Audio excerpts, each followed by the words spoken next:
Hello, welcome to PCMag Live. I'm Dan Costa. He is Sascha Segan, and we've got a great show for you today. We're going to talk about the top tech news. We're going to show you one cool thing, and we're going to answer some of your reader questions. Let's talk about the big story of the day. Tim Cook has given an interview to the Wall Street Journal, basically to reassure investors that they do in fact have new things coming this year. They're going to buy back $14 billion worth of their stock, and really are just sort of reassuring people that they are working on great things. This is the first time, don't we just assume Apple is always working on great things? Yeah, I think it's hilarious that Tim Cook, said there will be new product categories. Of course there will be new product categories. It isn't like Apple just shut down and is going home. I think the bigger and more interesting news here is that Apple feels a need to respond to Wall Street and to the persistent decline and wobbliness in their stock price. I mean, did you ever hear this happening under Steve Jobs? This is a very different company now. This is a company where there's so much more of a give and take with Wall Street, with analysts, and I'm not sure that's a good thing. It seems certain that Apple's going to come out with a larger form factor iPhone. But that is not going to be enough to reassure investors, to make people think that Apple is still the inventive and innovative company that it used to be. They need a wearable. They need, I don't think they should build a TV, but they need some kind of TV living room experience. Well, Wall Street is so much about emotional hysteria and mood rather than any rational anything that I really wonder if there's anything Apple could possibly do to reassure Wall Street at this point, or if this narrative of, oh, Apple jumped the shark when Steve Jobs died is so baked into the Wall Street mindset at this point that Apple's actual financials are completely irrelevant. Yeah, let us know if you've got advice for Apple. Let us know in the YouTube comments. Also in the news today, Cisco has a report out that says that the wearable market is going to explode by 2018. It's going to grow by 31 times, and there's going to be 177 million wearables on the market in 2018. That seems like it's the headline, but if you dig into those numbers, totally different story. Yeah, I love when you say it's going to grow by 31 times. If I sold 10 things this year and I grow by 31 times, I've still only sold 310 things. And if you look at those 177 million wearables versus the smartphone market, okay, well, first of all, there'll only be 0.5% of smartphone data traffic. Okay, only 12% of those wearables will be networked by themselves, according to Cisco. And IDC says while they're selling the 177 million wearables at an estimated selling price of less than $200 each, there will be 2.3 billion smartphones sold that year. At an average estimated price, more than $200. So you say, the wearables market is expanding, but compared to mainstream computing markets, like smartphones and tablets, it's still going to be pretty small. Yeah, and they're really sort of adjunct. They're going to work with your phone. Just those numbers, 177 million seems like a lot, but the iPhone alone has sold 150 million in the last 12 months. You got to think, you got to start thinking not, is the wearable the new smartphone? But you got to think, is the wearable the new keyboard and printer? Yeah, they're accessories, and there will be a lot of them there, and they'll do a lot of different things, but you're still going to need that computing resource.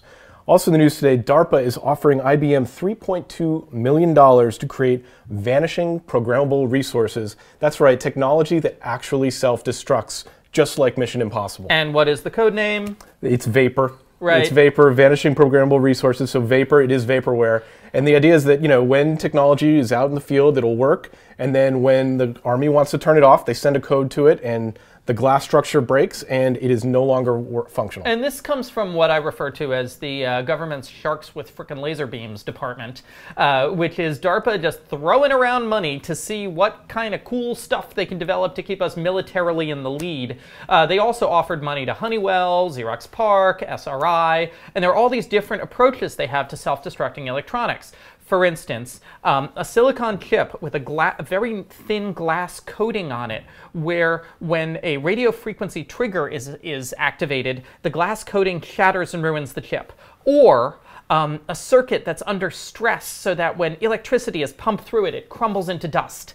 And this is all, it's great science fiction-y stuff. It'll be very interesting to see if any of it happens, and it'll inevitably have civilian implications too. Yeah, it's great for recycling. If you think about this, components that actually dissolve and break down naturally, it actually makes them easier to put in the landfill. Yeah, these technologies start with the military because that's where the money is, but eventually they come down and they help our health, and hopefully they will help our environment, and it'll be a good thing if it happens.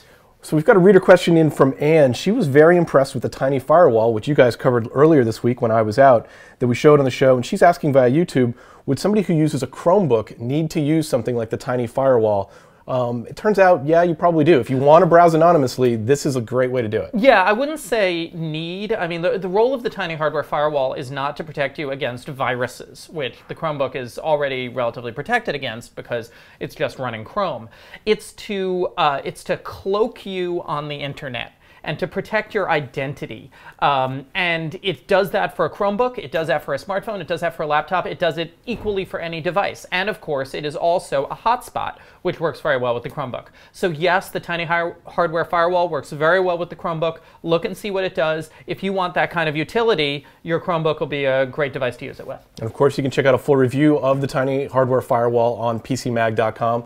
It is now time for one cool thing. We test thousands of products here in our lab in New York City every year. Every day we take one thing off the shelf and show it to you live on air. Today we show tablets a lot on this show because you review a lot of tablets.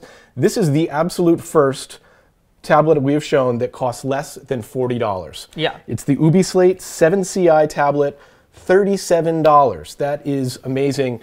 What kind of tablet can you get for $37? You can get a very, very basic tablet, but at the same time, it can still do things. I mean, this gadget has, it runs Android 4.2.2. It has a micro SD memory card slot. It doesn't have built-in cellular. They have a cellular version, but this is the Wi-Fi version. You know, it has a microphone. It has a front-facing camera. So it'll get you, you know, you could give it to a kid. They're going to have all the Android games that they can play, and they can get online, which is, they can get email. I mean, that's really the point. This is developed by DataWind, which is a Canadian company, and their goal is to get the unconnected of the world online. This is not going to compete on performance with an Amazon Kindle Fire. This is not going to compete on performance with an iPad Mini or a Samsung Galaxy Tab.